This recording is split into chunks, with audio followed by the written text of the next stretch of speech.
Yes, now let's start from this part, okay?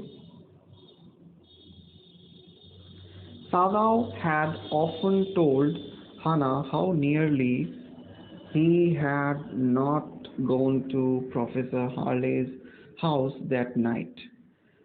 सादाओ ने हाना को बताया कि कैसे एक बार वो प्रोफेसर हार्ले के घर पर उस रात एक्चुअली नहीं जाना चाह रहे थे. The rooms were so small. ठीक है, जो रूम्स थे उनके घर में, प्रोफेसर हार्ले के घर में, वो काफ़ी छोटे थे.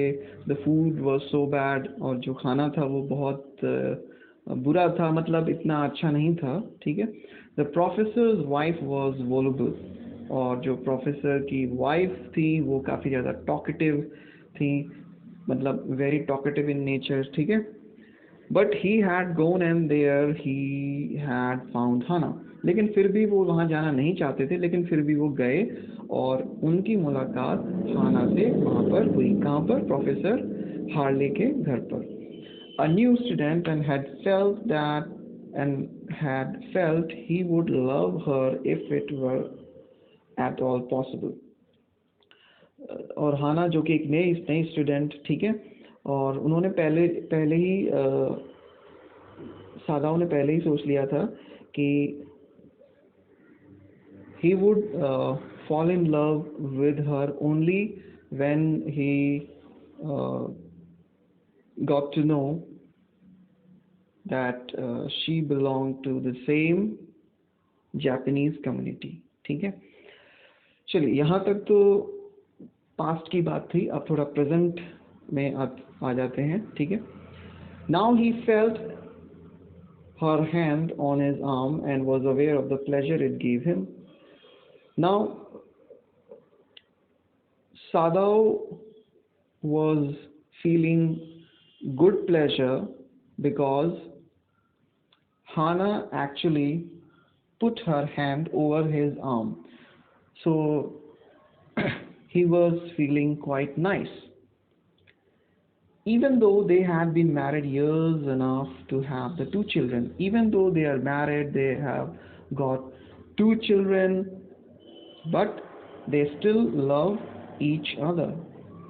For they had married heedlessly in America, but it doesn't mean that they loved each other carelessly.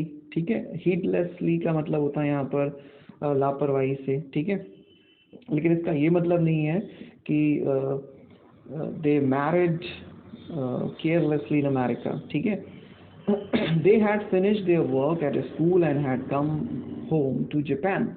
ठीक है. तो दोनों अपनी पढ़ाई, स्कूल की पढ़ाई वहाँ पर ख़त्म कर चुके थे और वो जापान वापस लौट आए थे. And when his father had seen her, the marriage had been arranged in the old Japanese way. ठीक है. और उनके जो फादर हैं सादाओ के, उन्होंने बिल्कुल ओल्ड जापानीज वे में, ओल्ड जापानीज कल्चर के अनुसार प्रॉपर तरीके से सादाओ और हाना की मैरिज की. And Hana, although Sadao and Hana had talked everything over beforehand. ठीक है. लेकिन पहले सादाओ और हाना पहले ही सारा कुछ अपने शादी के बारे में डिसाइड कर चुके थे. लेकिन फिर भी जो फादर थे सादाओ के, उन्होंने प्रॉपर तरीके से जापानीज वे में उन दोनों की शादी की. They were perfectly happy.